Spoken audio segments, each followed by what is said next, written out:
이제 사무엘상 10장 14절부터 오늘 마지막 29절까지 하겠습니다. 여기서 이제 솔로몬의 세입금이라 그랬잖아요. 세입금.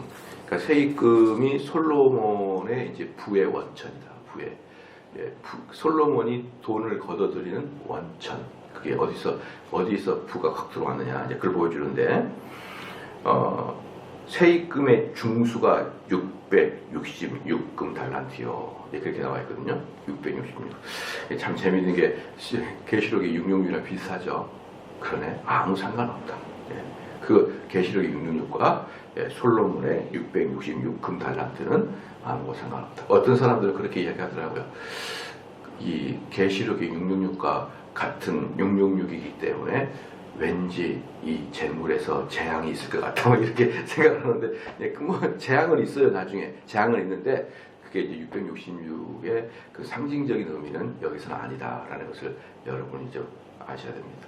어쨌든 이게 그 솔로몬이 한마디로 세금을 걷어들인다는 거예요. 세금을 걷어들이는데 이 세금을 걷어들이기 위해서 장관 12명을 사실 솔로몬은 예전에 이렇게 만들어놨어요. 장관 12명 만들어가지고 각 도에다가 장관 한 명씩을 보냈는데 그 사람들은 철저히 세금을 걷어들이는 그런 일을 하게 하기 위해서 그렇게 했습니다. 그런데 660금 달란트가 여러분 1달란트가 몇 킬로라고 그랬습니까? 1달란트는 34kg이에요. 34kg. 달란트라는 게 이제 성경에 많이 나오니까 그냥 외워버리십시오. 1달란트 34kg.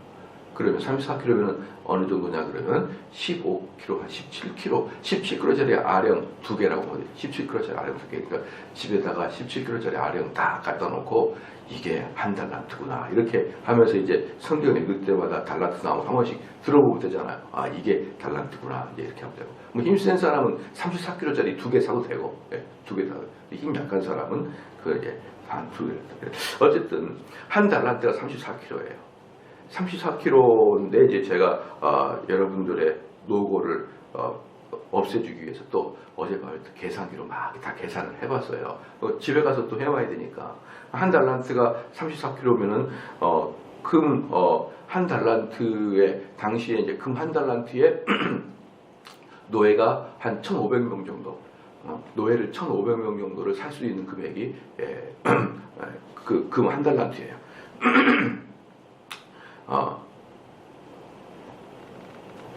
금 한 달란트입니다. 그래서 이제 666달란트라는 것은 제가 계산을 1kg당 34kg 계산을 해보면은 22,644kg. 그러니까 약 22톤을 되는 거죠. 22톤. 그러니까 이제 그 솔로몬이 세금을 걷어들이는데 약 1년에 22톤의 금 정도의 세금을 걷어들인다 하는 것이죠. 근데 그때 그런 게 이제 상대적 가치로 그때 금의 어떤 그 뭡니까 그 위대성이나 지금 금의 위대성이 다르겠죠. 그때는 금이 더 귀할 수 있습니다. 그렇죠. 그러나 왜냐 그러면은 우리도 소를 보면은 옛날에 시골의 소는 엄청 귀하고 비쌌잖아요.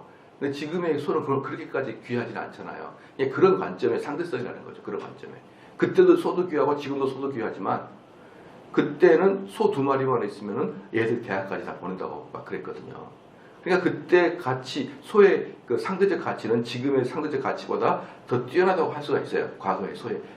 마찬가지로 과거의 금의 위치는 지금의 금의 위치보다 더 뛰어나다고 할 수 있지만 이제 그런 걸 빼고 그냥 지금 금 시세로 해보니까 지금 제가 계산해 보니까 인터넷 찾아보니까 현재 금 1kg이 590만 원 정도 되더라고요. 590만 원.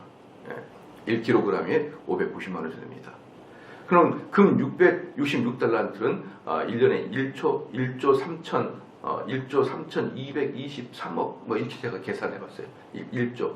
그러니까 지금 시세로 보면은 약 1조 정도가 들어온 거죠. 여러 가지를 가면 생각보다 별로 안 크네. 우리나라가 1년 세수는 훨씬 크죠. 우리나라가 대한민국이. 그러나 여러분 그 로마가 가장 번성할 때 그 로마 시내에 그 로마 시에 있는 로마 제국에 있는 그 본토에 있는 국민이 100만 명이었어요. 100만 명. 100만 명. 100만 명이면 우리 고양시 인구보다 작아요. 고대는 그렇게 인간이 많지 않았단 말이에요. 인류가 많지 않았어요. 그래서 이스라엘 이때 당시만 해도 로마보다 훨씬 작을 거 아닙니까? 그 숫자에서 세금으로만 여기서 세금 뭐냐 그러면 순수하게 자국민으로부터 받은 세금 말이에요. 자국민을 받은 세금이 지금 현대 금액으로 모든 걸 감안한 걸 빼고라도 절대 가치로 봐도 1조 3천억이 넘습니다. 1조 3천억이. 그러니까 엄청난 거예요, 사실. 엄청난 겁니다. 자, 그래서 이제 우리는 뭐 요즘에는 이번에도 어디 그 사기하는 옵티마인가 뭔가 있어요. 사기를 쳤거든요. 근데 라임과 옵티마가 있는데 옵티마는 5천억을 사기쳤고 5천억을 사기쳤고 라임은 1조 얼마나 사기쳤다. 그래서 우리는 뉴스 틀면은 5천억, 1조 이러니까 아이고 5천억 정도야. 이렇게 생각을 할 수 있지만, 그것은 우리가 이제 헛배가 부른 거고.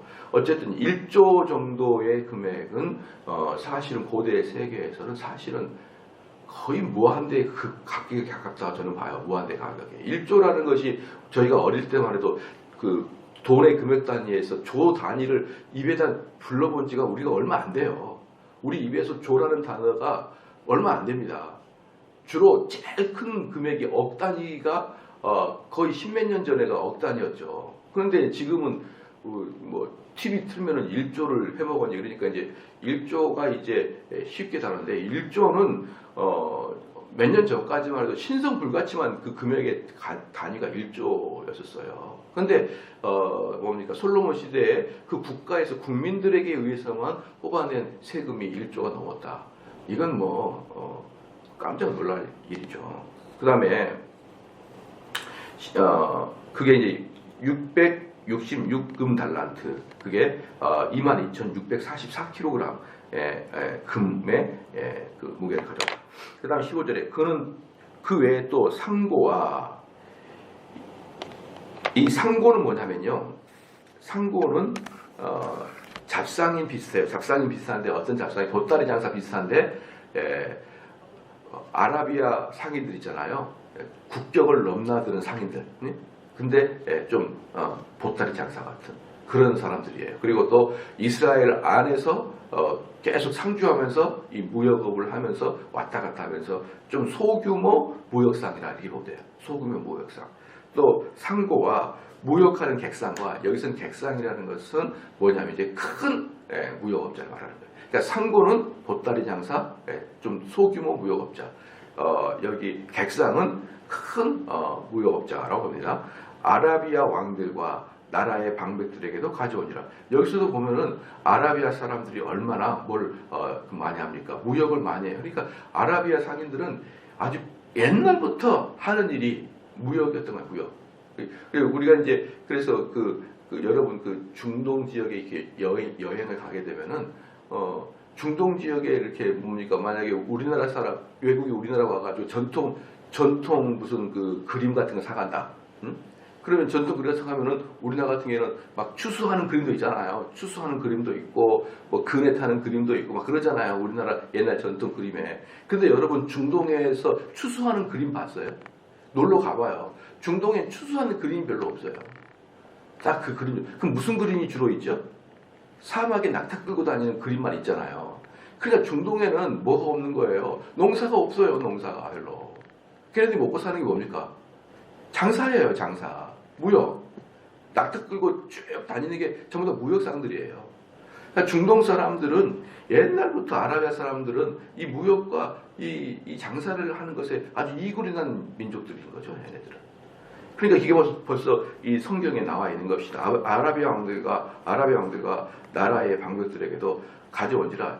이게 뭐냐 그러면은 아까 상고, 작은 무역상들, 그 다음에 객상, 큰 무역상들, 그 다음에 또 누가 했냐 그러면은 그 여러 아라비아 사람들의 왕들이 또 그 솔로몬에게 조공을까지 바쳤어요. 조공까지. 그러니까 이 당시에 어떤 거라고 보면 되냐면은, 여러분 어제 제가 말씀드렸는데 집에 가서 지도 좀 확인해 봤나요? 어쨌나요?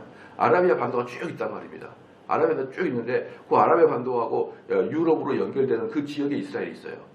근데 그 이스라엘에 의해서 그 아라비아 왕들 전체가 이스라엘에게 조공을 바쳤다고 보면 되는 거예요. 엄청나죠? 그러니까 그 당시에 세계 최강대국이었다고 보면 됐죠. 그때는 여러분 잘 아다시피 이미 이집트도 어때요? 이집트도 꼬부라진 그런 관계대로 가 있고, 윗속에 있는 아수르는 아직 커지도 않고, 그러면은 그 당시에 나라다운 나라가 어디 있습니까? 뭐 그때 독일이 있었나요? 그때 이탈리아가 있었나? 없었어요. 이탈리아는 여러분 로마가 만들어진 것은 BC 한 700 몇 년부터 로마의 쌍둥이 형제가 늑대에게 젖을 먹다가 로마를 만든 게 BC 한 700 몇 년밖에 안 돼요. 그때 이 당시에는 로마는 아예 없었고, 그냥 그 로마가 없었으면 그 동네는 뭡니까? 오 하면서 인디아 같은 애들만 있었던 거예요. 다. 그냥 전 세계 뭐 그리스, 로마 이런 전 세계 사람들이 그때 전부 다 이렇게 뭐 깃털만 꽂고 다니는 인디언이라고 보면 돼요. 인디언. 야만인들. 그런데 그 인디언들만 있는데 솔로몬은 1년에 자기 자국민에서 걷어들인 세수만 22,000톤의 금을 걷어들였단 말이에요. 22,000톤에. 그러니까 그 당대의 지구에서 최강대국이라고 보면 되는 거예요. 그때 당시 전 세계는 어디까지입니까? 중국, 인도 여기는, 중국 이쪽은 잘 모르는 지역이었고, 그 당시에 거기 안에가 세계 다라 그러면은 세계 최강대국은 그때 당시에 유럽 그쪽에서는 이스라엘, 그렇잖아요. 이쪽 동양 쪽에서는 인도 또는 중국, 이 정도가 이제 세계 최강대국이었지, 다른 나라는 뭐 전부 다 인디언들이다라고 보면 되는 겁니다. 인디언들. 그러니까 지금 여기서는 지금 그 솔로몬은 그 근동에 있는 모든 아라비아 왕들한테 뭡니까? 조공을 받는, 더 나아가면은 세금을 받는 그런 위치에 있었기 때문에 솔로몬의 수입은 이게 어마어마하게 된 것입니다. 그리고 이 16절에 솔로몬 왕이 쳐서 느린 금으로 큰 방패 200을 만들었으니 매 방패에 든 금이 600세겔이며 그랬거든요. 이게 이제 그러니까 어제 제가 말씀드렸던 그 스바 여왕 있죠. 스바 여왕이 어디서부터 왔습니까? 그 스바라는 데가 맨 아라비아 반도 맨 밑에 예멘이라는 곳이에요. 예멘에서 그 솔로몬 왕에게 그의 지혜와 그의 어떤 국가의 형태를 보러 탐방 왔잖아요. 탐방. 그것이 바로 그 당대의 솔로몬의 자연스러운 모습의 하나의 예입니다. 예. 그러니까 스바 여왕뿐만 아니라 많은 그 왕들이나 국가의 관료들이나 귀족들이 솔로몬을 찾아서 24,000km를 2,400km 떨어진 곳에서 이렇게 황금과 보석을 들고 와가지고 이렇게 들었다. 이것은 단지 그 솔로몬에게 지혜를 얻기 위해서 그 귀한 물건을 가져온 것뿐만 아니라 통상조약이라고 제가 말씀드렸잖아요. 통상조약. 그 통상조약할 때 어땠습니까? 그냥 막 솔로몬에게 갖다 퍼주잖아요. 그럼 솔로몬은 걔 보낼 때 어때요? 더 큰 것을 보내주잖아요. 왜? 형님이니까. 야, 형님이 딱 주는 거예요, 그냥. 이런 상태가 지금 그 이스라엘 상태다. 그래서 이 아시아에서는 중국, 인도, 유럽에서는 이스라엘, 그 당대 최고 강대국, 이렇게 보면 여러분 정확하게 볼 수가 있어요. 그래서 근데 이제 16절에 솔로몬이 왕이 쳐서 느린 금으로 큰 방패 200을 만들었으니 매 방패에 든 금이 600세겔이라 이렇게 얘기했습니다. 자, 이제 여기서 600세겔은 1세겔이 약 11.4g이에요. 그러니까 600세겔은 6.9kg의 금입니다. 그러니까 매 방패마다 어떻게 만드냐면 큰 방패, 여기서 이제 17절에 만든 큰 이제 전쟁이 나면은 여러분 그 로마 병사 보면은 발까지 딱 가려진 방패 있잖아요. 그래서 위에서 막 화살 쏘면 탁탁탁 막잖아요. 전부 다 방패가 발까지 쏴가지고. 그래서 나무로 방패를 만들고 그 위에로 금박을 느린 다음에 금박을 입혀가지고 그러니까 금덩어리로 방패를 만든 게 아니고요. 금덩어리 방패를 만든 게 아니고 나무를 만들고 그 위에 금박을 만들어요. 그게 이제 17절에 쳐서 느린 금이에요. 쳐서 늘려서 만드는데 그것은 이제 실전에 싸우니까 원래 원래 방패는 만약에 금박을 입히다 무거워서 못 쏴죠. 전쟁에 그게 약 7kg인데 7kg짜리 나무를 만들고 그다음에 그 위에도 7kg의 금으로 도배를 했다. 그거 어떻게 전쟁에 싸웁니까? 그러니까 이것들은 전시용이 아니라 뭐냐 궁전에다가 전시용으로 딱 놨어. 전시용으로 딱 디스플레이용으로 놨은 거죠. 그러면 딱 문 열고 딱 들어가면 금방패가 쫙 있는 거예요. 근데 그 금방패 하나당 들어간 금이 7kg, 약 7kg 정도. 그렇죠. 그런데 17절에 또 쳐서 느린 금으로 16절에 솔로몬 왕이 쳐서 느린 금으로 큰 방패 200을 만들어요. 그러니까 7kg의 금이 들어가는데 그 금방패가 200개나 있는 거예요. 200개나 있습니다. 그러니까 딱 이게 이제 레바논 나무궁전, 레바논 나무궁전에다가 걸어놨거든요. 이 전시를 해놨거든요. 그러니까 외국 사신들이 딱 와가지고 문을 쫙 열면 어때요? 쫙 금방패 200개가 쫙 있는 거예요. 그러면 어때요? 황홀하죠. 황홀하죠. 그 다음에 17절에 또 쳐서 느린 금으로 작은 방패 300개를 만들었으니 매 방패에 든 금이 3마네라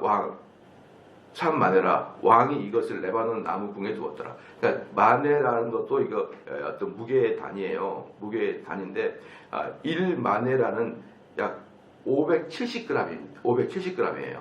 그러니까 이것도 이제 딱 그 레바논 나무궁에, 그러니까 레바논 나무궁은 뭐냐면 그 솔로몬이 궁전을 만들 때 또 큰 궁전 중에 하나가 전부 다 레바논 나무로만 만든 궁이 있어요. 그 궁에다가 다 전시를 했다. 그러니까 이제 이런 것들을 보면 아마 사람들이 깜짝 놀랄 겁니다. 그래서 3만에는 약 1.7kg이고요. 그런 한 방패에다가 1.7kg의 금을 판박을 해놨고 그것들이 방 안에 300개 정도 있다. 그게 전체 보니까 300개를 전체 보니까 약 15달란트, 약 510kg의 금이 들었다. 510kg. 그러니까 그 작은 방패 300개를 만드는데 510kg의 금이 들었다. 이건 그냥 너무 화려하죠. 너무 화려하죠. 그러니까 제가 이걸 하면서도 야 진짜 이게 있나 아니면 과장인가 할 정도로 근데 과장이 아니에요. 나중에 과장이 아닌 게 나중에 이제 포로로 끌려가 가지고 이제 성전이 무너지잖아요. 그 나중에 포로를 그 성전을 복귀할 때 요걸 그대로 다시 재현합니다. 그 당시에. 근데 어떻게 재현하냐면 금이 없어서 노수로 재현을 해요. 노수로. 그러니까 이게 과장이 아니라 실제였던 것이죠. 이게 그 당시에 포로 귀환해가지고 솔로몬의 그 성전을 생각하면서 다시 재건을 했는데 비슷한 모양으로 놋을 쫙 깔아놓으면서 솔로몬의 시대들을 재생했다. 그게 있기 때문에 사실 이것은 전설이나 과장이라고 할 수 없고 실질적으로 정확한 수치다라고 여러분 보면 되는 것이에요. 그런데 또 그 다음 봅시다. 그러니까 여기서 레바논 나무궁 자체가 어마어마한 겁니다. 어마어마한 거예요. 여러분들 뭡니까? 여행을 가게 되면은 특별히 동남아나 아프리카 쪽 여행 가게 되면은 그 전통 그 가게에 들어가게 되면요. 전통 가게에 들어가면 그 이게 길쭉하게 사람 인형을 쫙 만드는 나무가 있어요. 길쭉하게 생긴 나무. 그렇죠? 그게 흑단이에요. 흑단이라고 그러는데 그게 딱 보면 나무 같기도 하고 맨들맨들해요. 맨들맨들해서 흑인들 이렇게 두산 같은 거 입고 그러잖아요. 여러분 여행을 안 가보셨나 모르는 건데 여행 가면 그런 게 있어요. 그걸 흑단이라 그러거든요.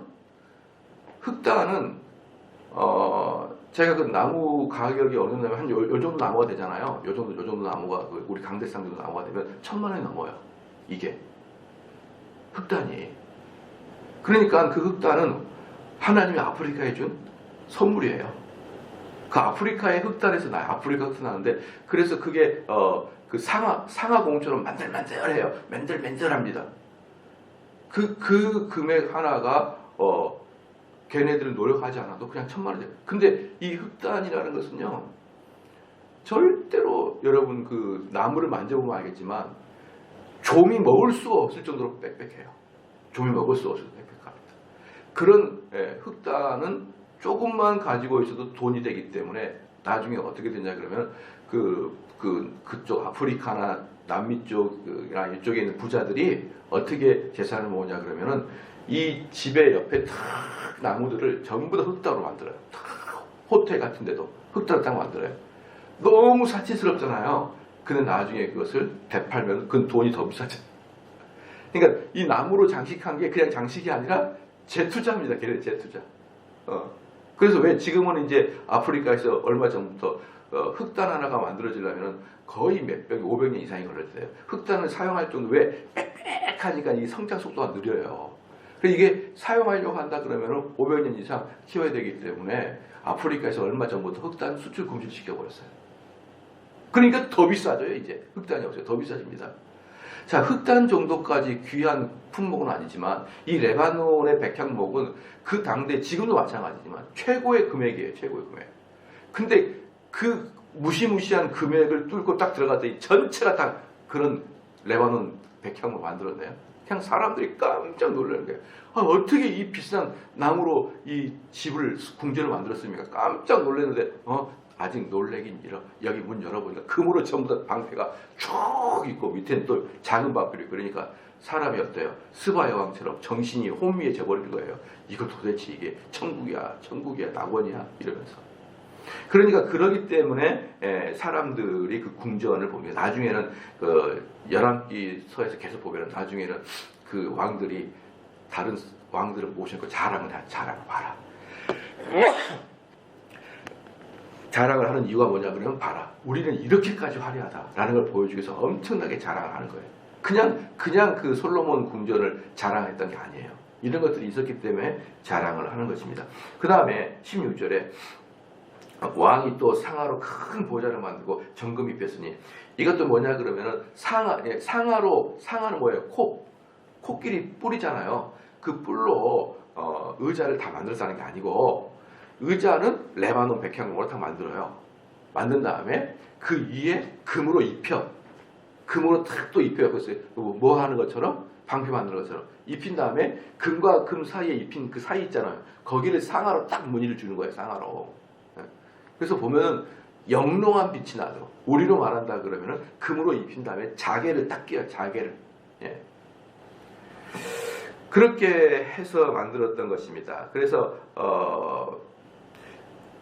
18절에 왕이 또 상하로 큰 보좌라는 것은 솔로몬 왕 때부터 나타나는 단어예요.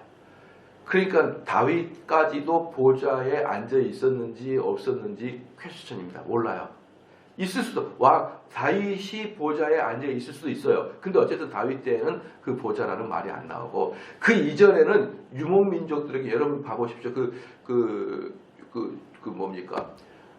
몽고 사람들 봐봐요. 몽고 사람들 보면은 그 보좌에 안 앉아요. 조그만 간이식 의자에 앉거나 아니면 땅바닥에 앉아서 여러분 회의를 한다는 것을 잘 알 수가 있을 거예요.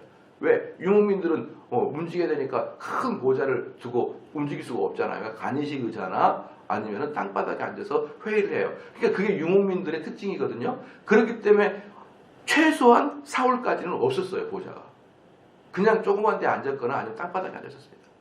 그런데 다윗 때는 모르겠어요. 왜? 다윗 때는 이미 중앙 집권이 됐기 때문에 땅바닥에 앉았다는 것은 어울리진 않아요. 그러나 어쨌든 명백하게 나오기 시작한 것은 솔로몬 때 나오기 시작했고 솔로몬 때 보좌가 나오기 시작했고 그 다음부터는 왕의 상징, 권력의 상징을 다른 말로 보좌라고 했어요.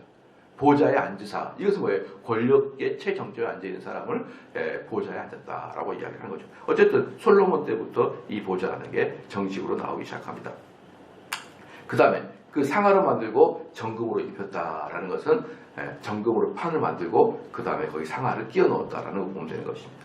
그러니까 여러분들이 만약에 야, 이 사람들 참 대단하다. 상아 전체로 의자를 만들었나 보다. 그러면요, 상아로 만든 의자는 미끄러워서 앉기가 어려워요, 사실. 자꾸 막, 요즘에 전철 자꾸 미끄러지잖아요, 그 의자가. 그것처럼 상아 자체는 의자로서는 별로 어울리지가 않습니다. 19절에 그 보좌에는 6층계가 있고, 보좌 뒤에 둥근 머리가 있고, 이건 뭐냐면, 그 보좌에는 6층계가 있다는 건 뭐냐면, 만약에 저기 이제 문이 여기가 이제 보좌라고 칩시다. 보좌 치면은 저기 문에서 이제 싹 사람들이 오잖아요. 그럼 거기서 층계가 6개가 있다고 이렇게 계단으로.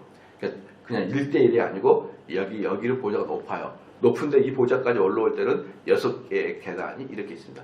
6개의 계단이 있고 맨 위에 6개 계단 위에 또 하나의 왕이 앉아있을 그 틀을 만들고 그 위에 딱 보좌가 있는 거예요. 그러니까 총 7개 계단, 7층이 되겠죠. 근데 계단으로는 정식 계단은 6층이지만 보좌를 앉을 판을 만들었기 때문에 7개 층의 위에 보좌가 딱 앉아 있어요. 그러면은 이 계단 있잖아요. 계단 양 옆에 뭐가 있냐? 양 옆에 사자 한 마리씩 있어요. 이렇게 탁 이렇게 있는 거예요. 그럼 사자가 총 몇 마리예요? 12마리. 12마리고 보좌 옆에 또 사자 2마리가 딱 또 있는 거예요. 그러니까 총 사자가 14마리죠. 보좌 옆에 2마리. 그 다음에 계단 양옆에 한 마리씩 12보좌가 있습니다. 저는 아마 여기에는 나오진 않았지만 봐보십시오. 20절에 또 12사자가 있어 그 6층 좌우편에 섰으니 아무 나라에도 이 같은 것이 없었다. 그 12사자가 딱 있는데 저는 추측컨대 그 12사자도 다 금박으로 했을 것 같다는 느낌이 들어요. 금박. 금박으로 하지 않고 여기서 어떤 나라도 그같이 한 것이 없다라고 말하는데 그 나무로 만들면 다 하죠. 그 나무로 만들면. 그러니까 제가 봤을 때는 금박이 있어요. 금박. 그러니까 딱 들어오면 거기 성대 들어오면 어때요? 전부 다 금으로 다 도배가 돼요. 금으로 도배했는데 심지어 방패까지 금으로 도배했는데 그 왕 바로 앞에 12개 사자상에 금을 안 입혔을까라는 것은 상상할 수가 없다라는 그렇게 봅니다.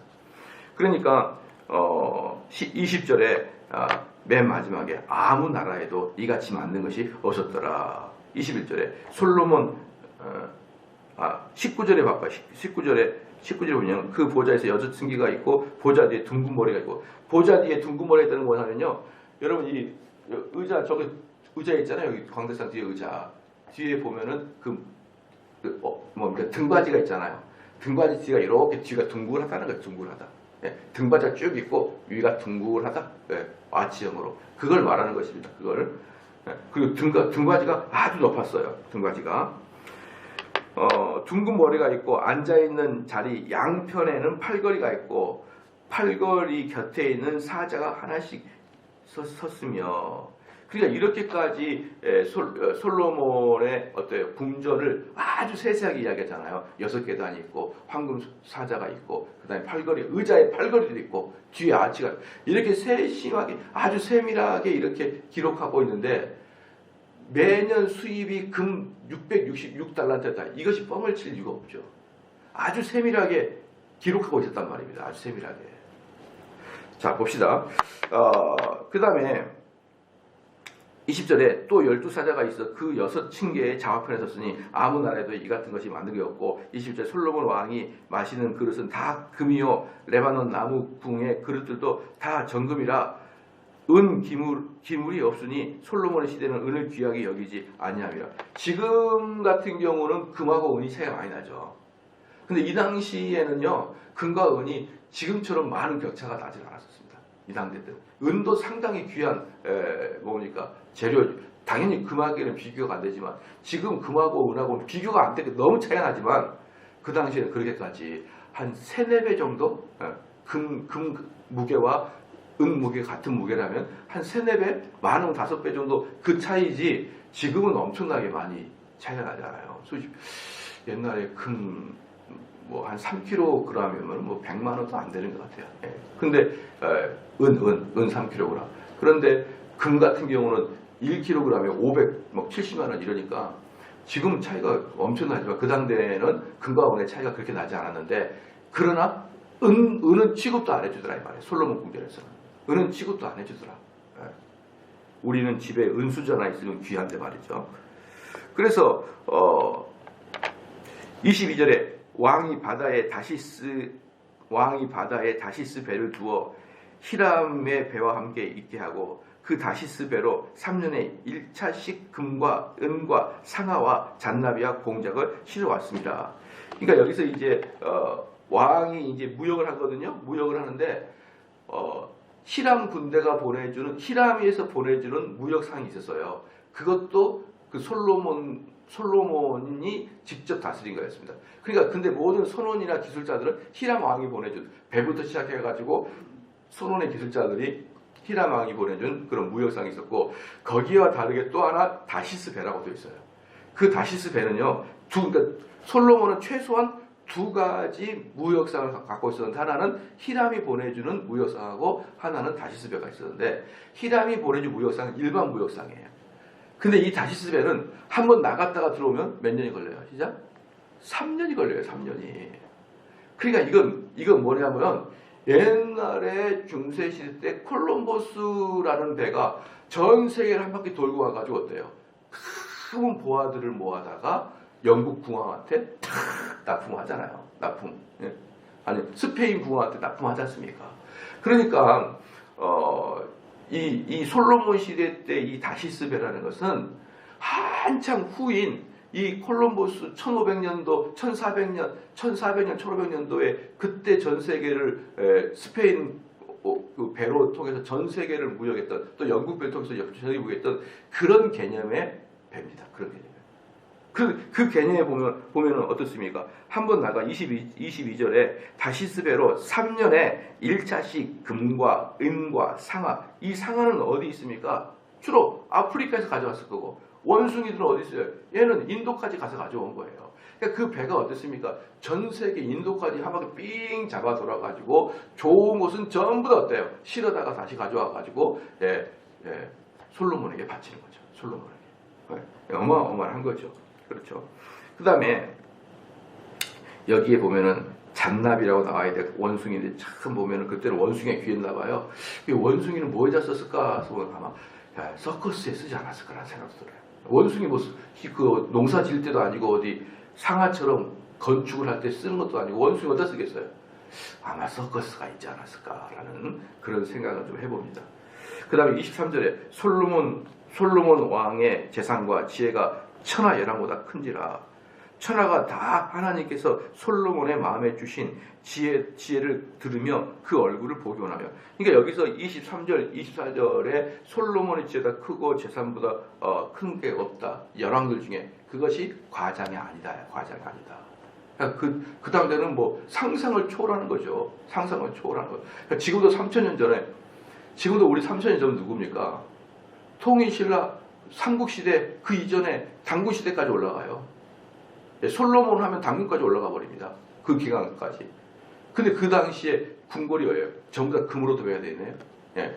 이건 지금 생각하면은 가능하지만 이 성경이 쓰여져 이럴 때는 이 자체가 거의 천국과 비슷한 그런 개념이 된 거예요. 그렇죠? 그 다음에 여기서는 23절 재밌는 거 봅니다. 재밌어요. 24절에 보면요. 솔로몬 왕이, 솔로몬 하면 재산입니까? 지혜입니까? 딱 떠오르는 솔로몬은 지혜인가요? 재산인가요? 진짜? 지혜죠. 근데 24절 바뀌어요. 재산으로.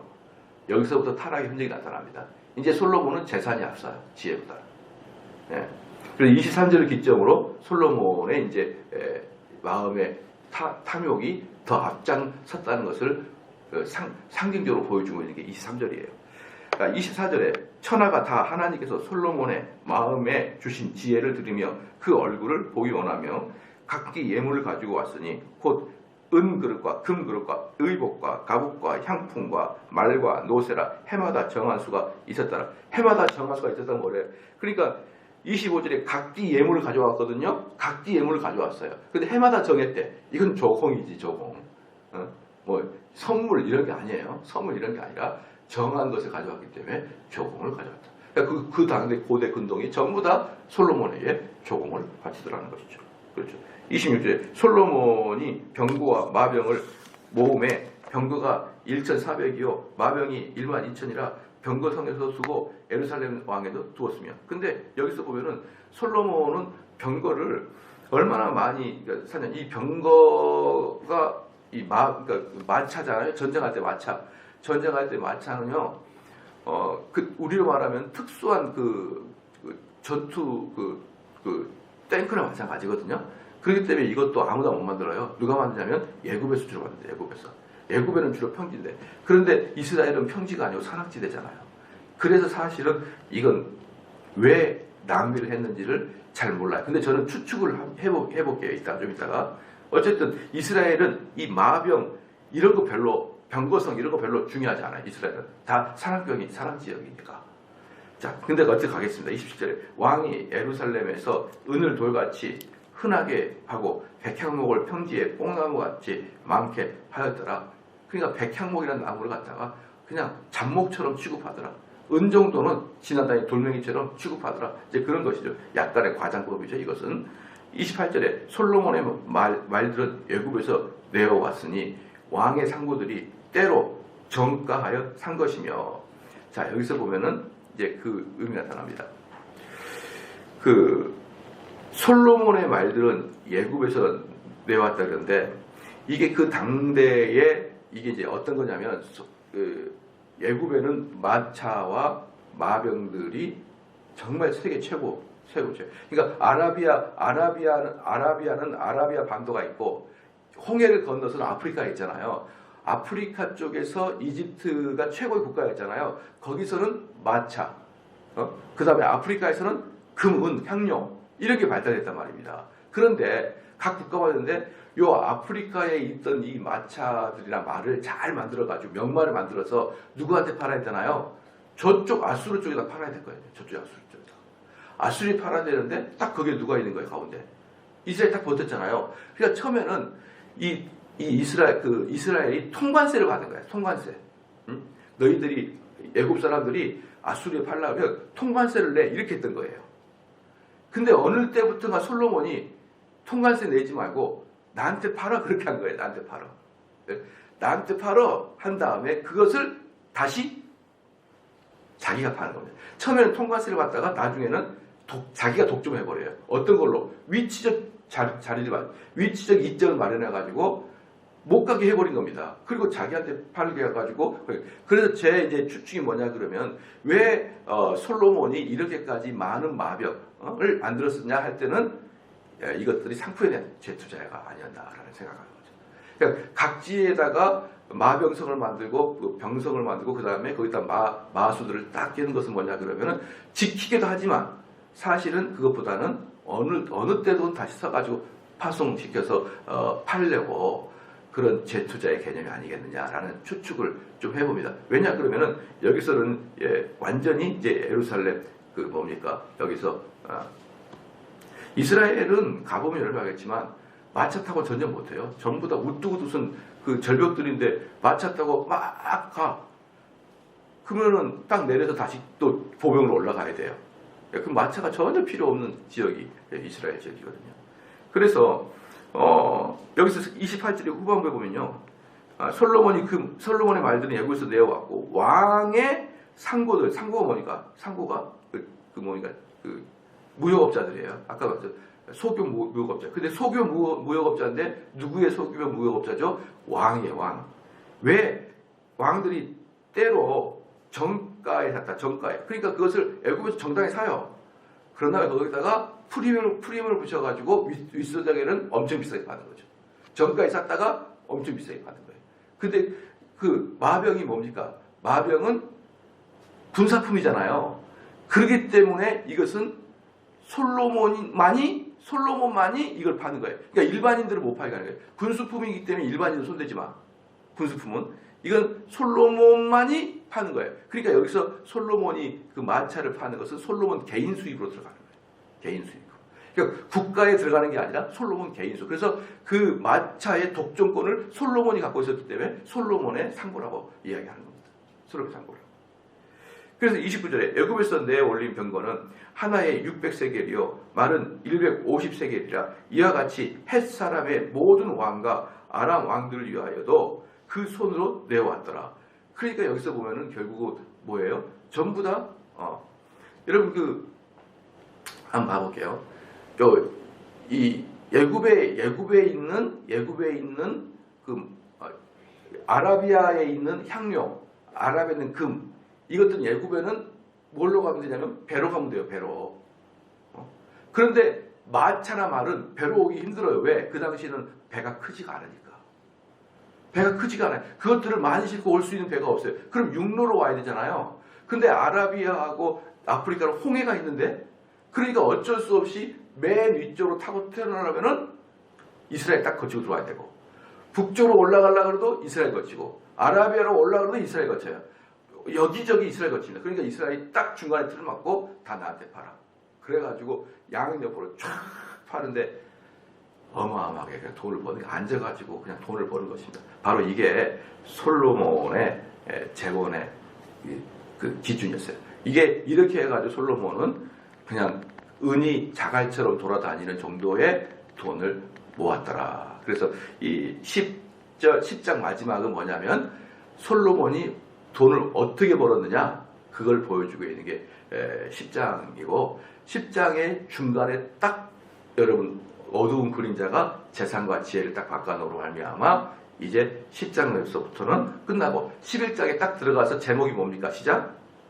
솔로몬의 타락이 딱 서 있잖아요.